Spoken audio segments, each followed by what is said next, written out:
Life in your 20s is probably the most confusing time that we're gonna go through. Dating, self-confidence, career, going to school, marriage, kids, you name it, it's an issue in our 20s. And for some reason, the social standard is that we're just supposed to have it all figured out.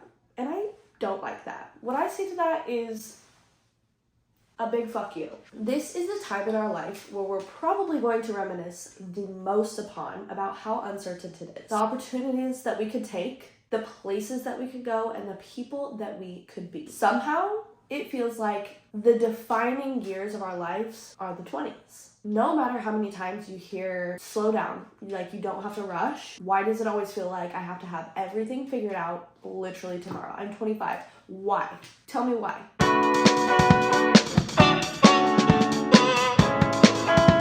Hi, my name is Courtney. If you're new here, welcome to my little corner of the internet. I'm 25 years old. I live in Los Angeles. I think personal growth and self-development is one of the hardest things to learn, but is one of the most important things to learn as well. It is an ongoing challenge that we are learning every single day of our lives for the rest of our lives. That is something that I prioritize and focus for myself, and I share my knowledge with my channels and my other social medias. So, welcome in. If you haven't already, hit that subscribe button so you get more videos like this. Let's dive into talking about our 20s, or what I like to call 20s talk. Starting off with school, college to be specific. Why is it such a social standard to put such a high amount of pressure on literal kids, people at such a young age to just have their life figured out? I really started questioning this when I was in high school, and my school designated like a full day of going into a computer room and applying to college, and our task that day was to apply to at least one college in the state of wherever you wanted to. I just remember thinking like, this is not what I want to do. Like they really just went out of their way and made every student in my senior class, this is in like September of my senior year, and I had to figure out where I wanted to go to school next year. I had no interest really in going to college. I mean, I had some interest in going to college, but it was like more for the college experience. In my head, I remember thinking, well, like, maybe I want to go to U of I and have the sorority experience like my sister did. Maybe I want to go to Boise State and really study and stay at home and, like, work and whatever, which is what I ended up doing. And I went for a semester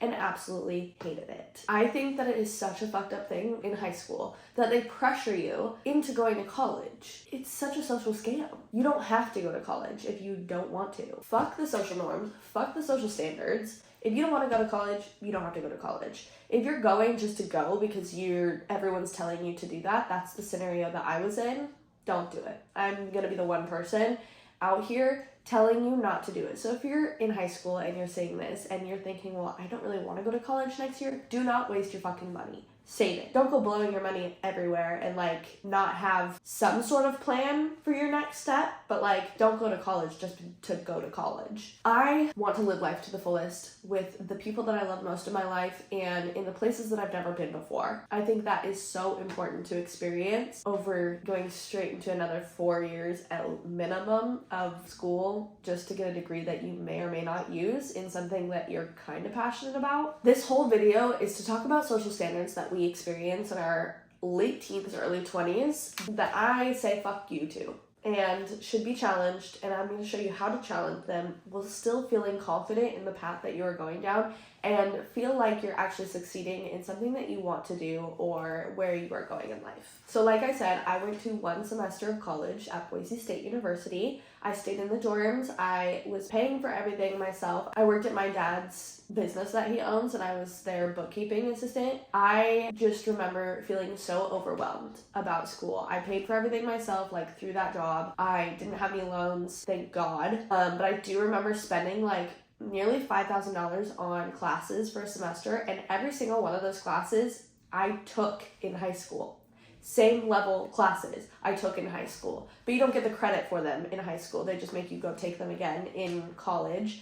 And it's more of a scenario where like you go and get a lecture from someone and then you go home and do all of the homework, the copious amounts of homework that each class makes you do. And I just was not okay with that because I don't want to spend my early 20s in just doing homework and working and go to school all the time. That's just not me. That was not my vibe. I wanted to experience life rather than learn it from a professor that's trying to teach me things. And I just remember when I decided to quit, it was like November, like late November. I think it was right after my birthday. I just turned 19, I believe. I did. I just turned 19 and I was sitting at the desk at my dad's work and I was trying to choose classes for my next semester, and I just remembered feeling so completely overwhelmed with emotion, and my grandpa just looked at me and was like, Court, you do not have to go to school if you don't want to. And it was just the fact that a family member was like, you don't have to do that. Felt the most amount of relief I've ever felt in my life. It felt so good to hear that, because I did feel like I was just going because everyone wanted me to go.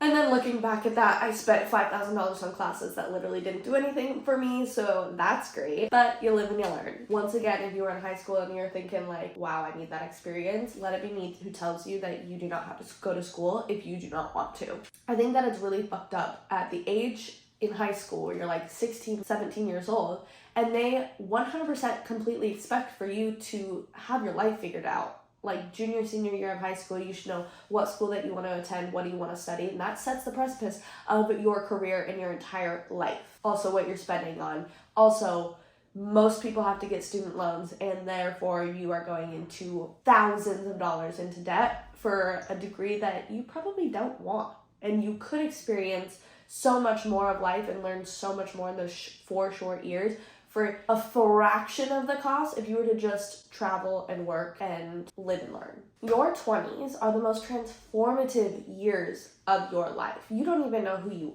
are when you're 18 to 22.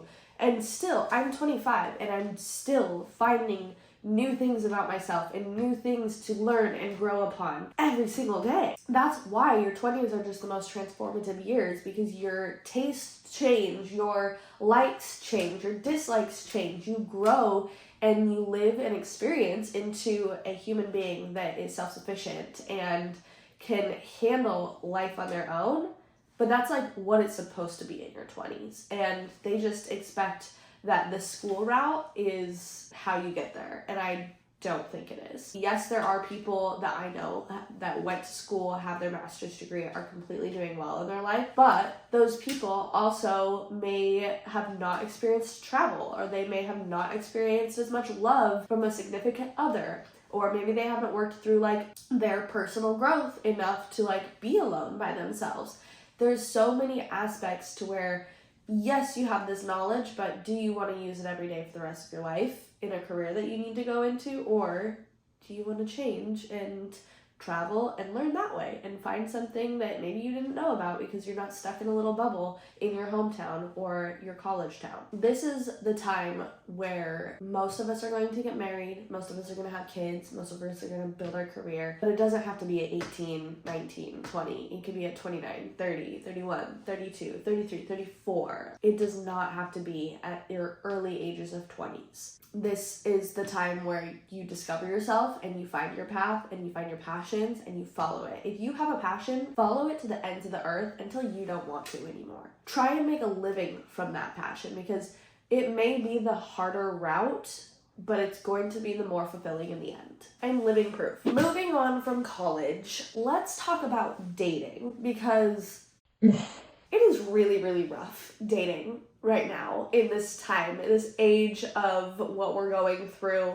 The 20s, but not only that, other people in their 20s. Like, I will say that I got blessed with someone that is 10 years older than me. He's more genuine than most 20s that I meet these days, and that is just so great, because it really bothers me that in these days where people are afraid to put in the energy and effort that they really do want to receive, but they don't want to give it out. And that to me is like, what the fuck are you doing? They're too afraid to be looking stupid, looking eager, or what the fuck ever, but like, what the hell? My advice for dating is know your worth and don't let anyone ever treat you like you are not worthy. Be kind and genuine, not toxic and dishonest. If you get your heart broken, yes, it hurts.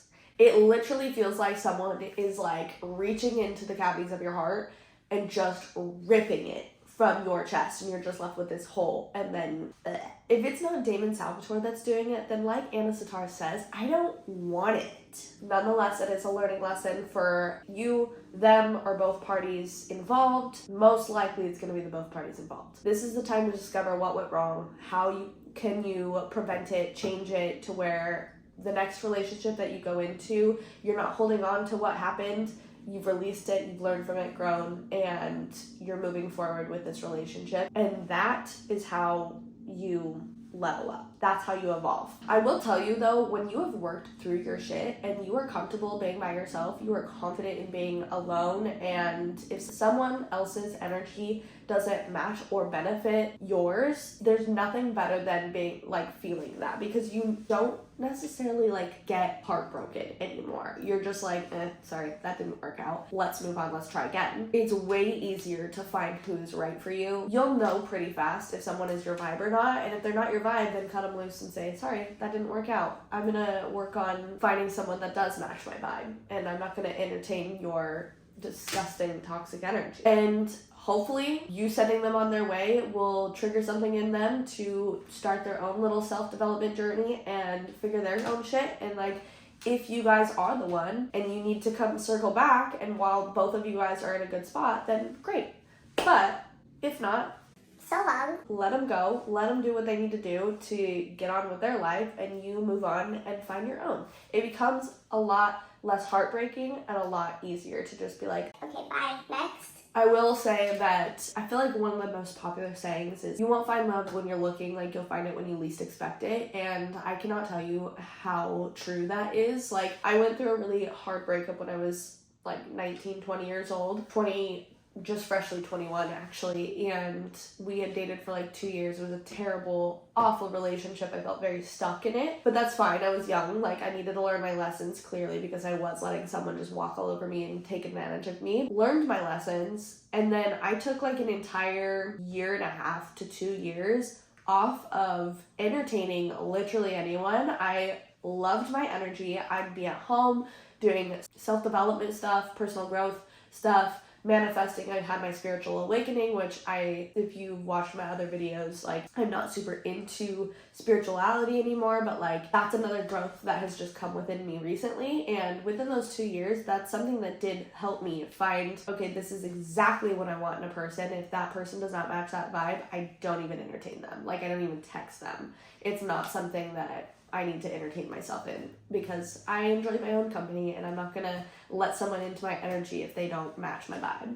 So that felt really good for those 2 years. I really just like wanted to be alone, and that felt awesome, and I learned so much about myself, and I really did find the person that I want to be in my life. And in walks Isaiah right after that. And like, while our relationship is really, really great, it's not always been easy. Obviously, when you're getting to know someone else, like they have stuff that they need to work through, you have stuff that you need to work through within that realm. And it's really cool to see both people not choosing toxicity and choosing to just be genuine and honest and love wholeheartedly. Okay, and then now let's talk finding yourself and your confidence, because what really is that? How do you really do that? There's not like a course on finding your confidence, because our mental health, especially in the States, don't even get me started on the States, but especially here, it's not prioritized by any means. It's not highlighted and focused on in schools or anything, and a lot of people don't know how to just like be with themselves, which I think is really wild, because I love being alone. I love my alone time. I like hanging out with myself, watching TV. I make myself laugh. Like, that sounds really cheesy, but it's true, and that's why I come out on top every single time, versus someone that is like needing the company of someone else to just like survive, or needing the validations of other people to just like live. But I get it. If you're in that position, it's a really hard position to get out of. And these are some things that I think really helped me be able to like live alone in LA, because I'm not, like when I moved here, I knew 2 people and they ended up moving. Then I didn't know anyone here. Like, this was my city, and I had absolutely no one here that I knew other than people that I was just like meeting. But I didn't have any of my long-term friends. I didn't have any of my family here, and that sounds scary. Like, when I think about it, that's like, oh my god, what the fuck, how did I do that? but was the most fun thing that I've ever done, and also kind of like super clutch to say. Like, I moved here at the age of 20 by myself. I saved up my money by myself, got my own apartment by myself. I worked my ass off to get those things. So, but back to the confidence thing. Even the people that you think have the most confidence in the world, like celebrities, whoever your idol is, you think that they are just so confident they have it all put together. They still have bad days where they do not have it put together, and they're a fucking shit show. So just saying like that they have it put together, that's what it seems like from the outside. That's not something that they have all of the time. I'm sure a lot of the times they're like, yeah, put together, working on this, but there are good days and bad days. Everyone's mental health is like, that kind of tricks you into having your bad days, and that's totally fine. But it's being able to come out on those bad days and by yourself and use the tools and knowledge that you have to move forward. That's what matters, and that's what you need to search for. So finding yourself is kind of a trial and error process. You're gonna have the good days, you're gonna have the bad days, you're gonna have good experiences, you're gonna have bad experiences, you're gonna have times where you overreact, you're gonna have times when you underreact. It is a learn and go process always for the rest of your life. I will say that your friends have a lot to do with the person that you are and how happy you are, because if you're going home from a friends group and kind of feeling like shit, you're hanging around the wrong people. You should 100% be picky about who you put in your close circle and your energy. If they are not lifting you up and inspiring you, Get them the fuck out. but don't also go out and search for people that only could level you up in your life, because that's skeezy. That's very Hollywood of people. Go out and be honest, and if you like someone's energy, let them know that you like their energy. If someone inspires you, try to become their friend because they inspire you. Some of my best friends, they could not teach me about the things that I want to do in my life. They could not level me up about the things that I want to do in my life, but they inspire me in their own ways. That is why they remain in my inner circle. They inspire me, they're kind to me, they root for me, like they are my #1 fans, and they're a state away. But because they're those people and they have such great energies about them, they're not trying to just get something off of me. I'm not trying to get something from them other than feeding back and forth inspiration, good support, good vibes, and fun times. Be genuine with your actions, be honest with your actions. Take the time to get to know yourself. What are your likes? What are your dislikes? Go out and experience things by yourself. Go out to a movie by yourself. I've done it.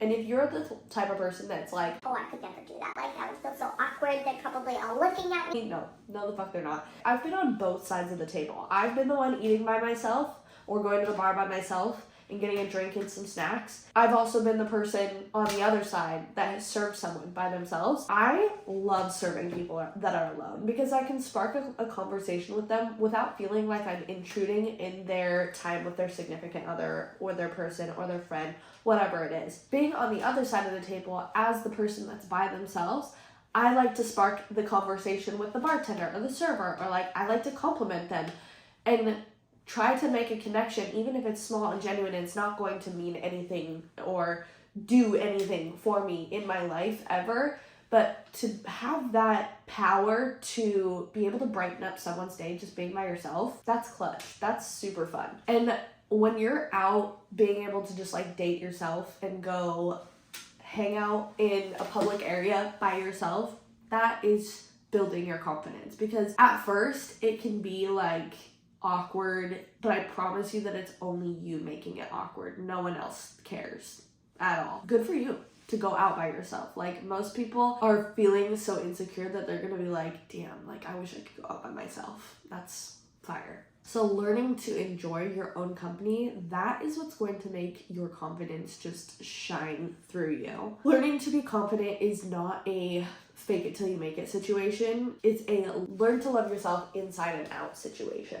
And if you don't, if you are hesitant, if you are really down on yourself, you need to do some deep reflection on why you're feeling that way. What in your past has caused you to feel like you don't like yourself, you don't like your company, you feel like you need a vice to take care of just living. If you're looking to find your confidence, stop using a crutch. Stop using your vice. Power through it. That's how you're going to find your confidence. Do your deep reflections. Journal on yourself if you need to. I keep a journal that I write in all the time. If I'm feeling sad, I'm letting my journal know why I'm sad and what has caused it. Or if I think that it's just like a traumatic incident from the past that is shining through in that instance, then I'm going to recognize it and I'm going to forgive it and I'm going to move on and I'm going to be confident. Being in your 20s is the most confusing time in your life, but I hope that if this resonates you, it will allow you to feel like a sense of breath in your day so that you know that you're not alone in feeling confused in your 20s. You're not alone if you have good days and bad days. That's where everyone else is, even if they don't show it. I hope that this encourages you to continue on doing what you love to do, or maybe spark something in you to do what you want to do and do what you love to do rather than doing what is asked of you. Just saying. Know that your life is literally up to you and no one else. So it's yours. It's your life, not anyone else's. They don't have a say in what you need to do. It's yours. If you don't like your life, at a drop of a hat, you can change it. Flip a 180 and change your entire life. It's that easy. It may not seem that easy when you're in the situation, but like literally come up with some opportunities. Think about some things that you would want to do. Okay, how are you going to achieve those? How do you want to go after that? Is that something that you would really want to do? Maybe you want to move to a different city and you've never moved out of your hometown before and you're like, that seems so fucking scary. I would have no clue where to even start. I do. Use your resources. Come ask me about it. I've moved out of Boise, Idaho and moved to LA at the age of 21 nonetheless, with $10,000 in my bank account nonetheless. Like, I did it. You can do it too. So, with that being said, if you want more 20s talks, comment down below 20s talk and whatever topic you want to talk about, because I promise that I've gone through so much and lived a lot of life for the young age of 25. But if I haven't, I'll give you my best advice. I am very level-headed as well as very logical and seem to have a good just head on my shoulders when it comes to issues. So if you are interested, definitely comment down below and I will make a video for you. And if you liked this video, please give it a thumbs up, subscribe to my channel for daily updates and personal growth, self-development, motivational updates. Definitely go follow me on my other social medias, my TikTok and my Instagram. I will put the handles in the description below, as well as probably somewhere on the screen. But I hope you enjoyed this video so much. Thank you for watching. Love you. Bye.